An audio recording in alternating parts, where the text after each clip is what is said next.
Hello दोस्तों, एमपीआईज की जो सेकंड राउंड है उसका ओपनिंग एंड क्लोजिंग के साथ साथ इनका पूरा कट ऑफ भी आ चुका है। अब किस राउंड में कितना कट ऑफ गया है, मतलब फर्स्ट राउंड में जो कट ऑफ गया था, सेकंड राउंड में क्या हुआ है, उसकी डिटेल एनालिसिस अपन बताएंगे। और थर्ड राउंड में क्या हो पाएगा, मॉपअप राउंड में किसको किसको वेट करना चाहिए, किसको किसको नहीं करना चाहिए, किसको तैयारी करनी चाहिए, वो सारी चीज़ देखो। सबसे पहले तो गवर्नमेंट कॉलेज की अगर बात करें, अगर ओपनिंग और क्लोजिंग ये नॉर्मल वे में बात करें, जैसे इंदौर का कॉलेज सबसे ऊपर अभी दिख रहा है इस लिस्ट के हिसाब से। तो जनरल कैटेगरी की यहाँ पे कट ऑफ गई है 448। अगर किसी के मार्क्स थे तो जनरल कैटेगरी में इंदौर का कॉलेज अलॉट हो चुका है। वही चीज़ ईडब्ल्यूएस के लिए सेम टू सेम यही चीज़ है। ओबीसी कैटेगरी के लिए 439। देखिए, सेकंड फर्स्ट राउंड और सेकंड राउंड में यही चीज़ होता है कि ज़्यादा डिफरेंस नहीं आता, लेकिन मैंने हर बार अपनी वीडियो में बताया हुआ है कि मॉपअप राउंड में बहुत बड़ा गैप मिलता है, लगभग लगभग।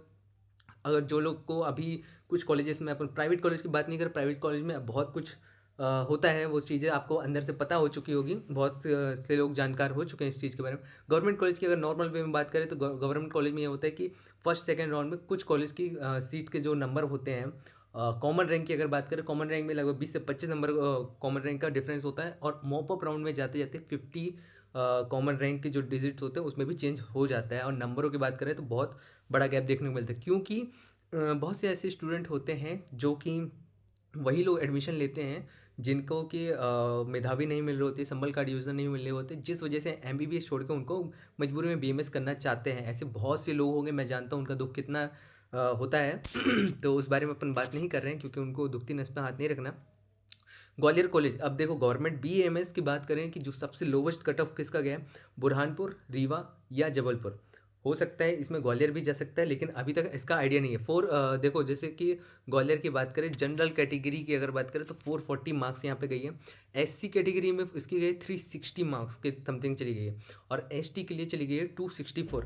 ये चीज़ थी ग्वालियर के लिए। जबलपुर के बारे में बात करें, जबलपुर, रीवा और बुरहानपुर, इन तीन कॉलेज में सबसे लोवेस्ट कट ऑफ जाने के चांसेस होते हैं। तो जबलपुर कॉलेज में जनरल कैटेगरी के लिए 438, देखो जैसे मैंने बताया। और रीवा के लिए अगर देखा जाए तो रीवा के लिए जनरल कैटेगरी के लिए अगर देखा जाए तो 432, जैसे मैंने बताया। अब यही चीज़ अगर बुरहानपुर भी आपको आसपास मिल जाए तो बुरहानपुर में भी कंफर्म हो जाएगा। जैसे ये उज्जैन का कॉलेज है, उज्जैन के कॉलेज के बाद यूनानी यूनानी भोपाल गवर्नमेंट आयुर्वेदिक इंस्टीट्यूट, ये जो पंडित खुशीलाल, देखो सबसे ज़्यादा एक्सपेक्टेड यही था कि खुशीलाल में क्या होने वाला है जनरल कैटेगरी के लिए। जनरल कैटेगरी 480, लगभग एमबीबीएस को भी क्रॉस कर चुका है ये। 480 यहाँ का कट ऑफ गया इस बार भी जनरल कैटेगरी के। ओ ईडब्ल्यू से आया तो 466 मार्क्स अगर किसी के थे तो ये चीज़ हुआ है। ओबीसी के लिए 465, और एससी के लिए SC female, SC normal way में बात करें 390 मार्क्स जिसके थे उसको मिला है। और एसटी के लिए है 370, ये पंडित खुशी लाल का था। और बुरहानपुर की जैसे मैंने बात करा, जनरल कैटेगरी के लिए 431 गया है। जैसे सबसे कम किसका गया है, बुरहानपुर का ही गया है। बुरहानपुर के बाद मैंने बताया था कि जबलपुर का या फिर रीवा का। रीवा का देखो 432, एक नंबर का ही डिफरेंस हुआ है। तो सबसे कम ले दे के बुरहानपुर गया है जनरल कैटेगरी वाइज। और प्राइवेट कॉलेज की बात करें, प्राइवेट कॉलेज बहुत सारे ऐसे हैं जिनको अभी अलॉट्स हुए हैं। जैसे कि विजय श्री में 4 सीट्स अलॉट हुई है। और नॉर्मल मतलब कि कौन सी कैटेगरी के लिए मैंने देखा अभी, एसटी कैटेगरी ओपन के लिए 4 सीट, ऐसे ऐसे करके बहुत सारी सीट इनकी भी भर चुकी है। और कुछ बड़े कॉलेज जैसे एलएन की बात करूं, जिनकी फ़ीस सबसे ज़्यादा हाई है, एलएन, आरडी और हैं को मानसरोवर, इनकी कॉलेज इनकी सीट्स बहुत ज़्यादा हाई है और डिमांडिंग में भी है। तो एलएन की सबसे पहले अपन देख लें। एलएन से पहले शुभदीप देख लेते हैं, सामने आ गया। शुभदीप नहीं है, आर्यन है। आर्यन कपूर, रामकृष्ण और आर्यन पंडित, शिव शक्ति लाल शर्मा, पूर्ण आयु, जबलपुर का जो कॉलेज है only for girls. Om Ayurvedic, NRI जो कि नया नया आया है। मानसरोवर, चलो देख के मानसरोवर देख के, मानसरोवर का अपन देखें। मानसरोवर जनरल कैटेगरी 359 मार्क्स के जिसके थे उसको गया मॉपअप में। थोड़ा थोड़ा अंदाज़ा लगा लो कितना कम आ सकता है। ओबीसी कैटेगरी से है और ओपन कैटेगरी 319 मार्क्स ओबीसी के लिए गया। एससी एससी कैटेगरी 257 मार्क्स के लिए गया है। एसटी कैटेगरी 147 मार्क्स तक के लिए गया है। अब इनको क्या करना है, जिन जिन लोगों को प्राइवेट कॉलेज अलॉट हुआ है उनको चुपचाप से अगले दिन उठते ही से, नहीं 9 से 10 बजे के बाद, 9 बजे तो नहीं बोल रहा हूँ लेकिन 10 बजे के बाद आपको कॉलेज में कॉल करना है। कॉल करने के बाद बोलना है कि हमको हमारा कॉलेज, आपका कॉलेज अलॉट हुआ है। अब हमें क्या करना है, हमें कितनी फ़ीस लानी है, सबसे पहले कंफर्म कर लेना कि आपको फ़ीस किस वे में देना है, कैश देना है, चेक देना है या फिर डिमांड ड्राफ्ट बना के देना है।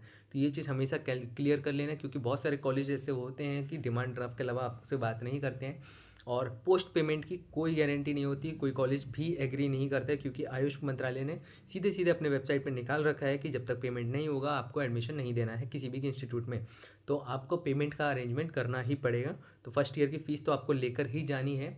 वो किस वे में लेके जानी है, डिमांड ड्राफ्ट के ड्रॉप पे बेसिस पे ले जानी है या फिर कैश ले जानी है, या चेक से भी एक्सेप्ट हो रहा है, ये चीज़ आपको कॉलेज में जाके कॉलेज में जाके कर सकते हो तो अच्छी बात है, नहीं तो कॉल से आपको पहले से कंफर्म करना है और उसके बाद आप बनवा ले डिमांड ड्राफ्ट बैंक में, फिर अगले दिन जाके एडमिशन करा ले। मानसरोवर के ऊपर है एलविस एलन एलन का, देखो कॉलेज यहाँ पे अपन को मिल गया है।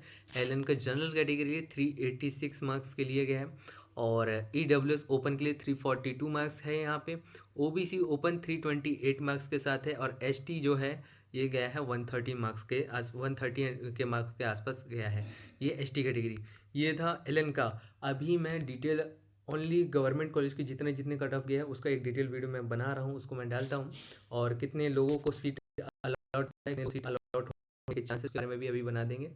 अभी मेरे को कॉल ना करें कृपया, देख लेते हैं अपन नेक्स्ट वीडियो में। जिसको जिसको सीट मिल चुकी है उनको बहुत बहुत मुबारकबाद, और जिसको जिसको सीट नहीं मिली है उसको नेक्स्ट राउंड में सीट मिलने के चांसेस है। बहुत सारे लोगों को नॉट अलॉटेड है क्योंकि उन्होंने अपना काउंसलिंग को ठीक से नहीं किया होगा, ठीक से सीट फिलिंग नहीं की होगी, या कुछ ना कुछ रीज़न हो सकता है जिस वजह से उनको सीट अलॉट नहीं हुआ। और हाँ, कोशिश मत करना गलती से भी, अगर जिनको सीट ओनली कोई स्पेसिफिक कॉलेज चाहिए तो गड़बड़ कॉलेज मत डाल देना। हो सकता है बहुत सारे लोगों को आयुर्वेदा कॉलेज चाहिए हो, लेकिन वो BHMS भी डाल दे रहे हैं कि कोई ना कोई कॉलेज तो अलॉट हो जाए, हम ले लेंगे बाद में आयुर्वेदा। तो इस केस में क्या होगा कि अगर आपको CLC यानी next round stay vacancy round में भी जाने का अगर मन होता है तो फिर आप उस राउंड से बाहर हो जाएंगे, क्योंकि अगर राउंड 1 राउंड 2 या मॉपअप में आपको सीट अलॉट हो जाती है तो आप नेक्स्ट राउंड में नहीं जा सकते। तो वीडियो अगर पसंद आई तो लाइक जरूर कर देना, जिसको जिसको कॉलेज मिल गया वो जरूर बता देना कि हाँ मुझे कॉलेज मिल गया है। और कमेंट में एक लिंक तो पिन है, जिसको कोई दिक्कत आ रही हो, कम नंबर है या फिर अच्छे नंबर होने के बाद भी वो काउंसलिंग नहीं कर पा रहा है या फिर बहुत सारे डाउट्स हैं, तो उस कमेंट और उस लिंक को फिलअप कर दें। हमारी तरफ से ज़रूर आपको कल के दिन कॉल आ जाएगा। तब तक के लिए टेक केयर, मिलते हैं नेक्स्ट वीडियो में फुल डिटेल एनालिसिस के साथ।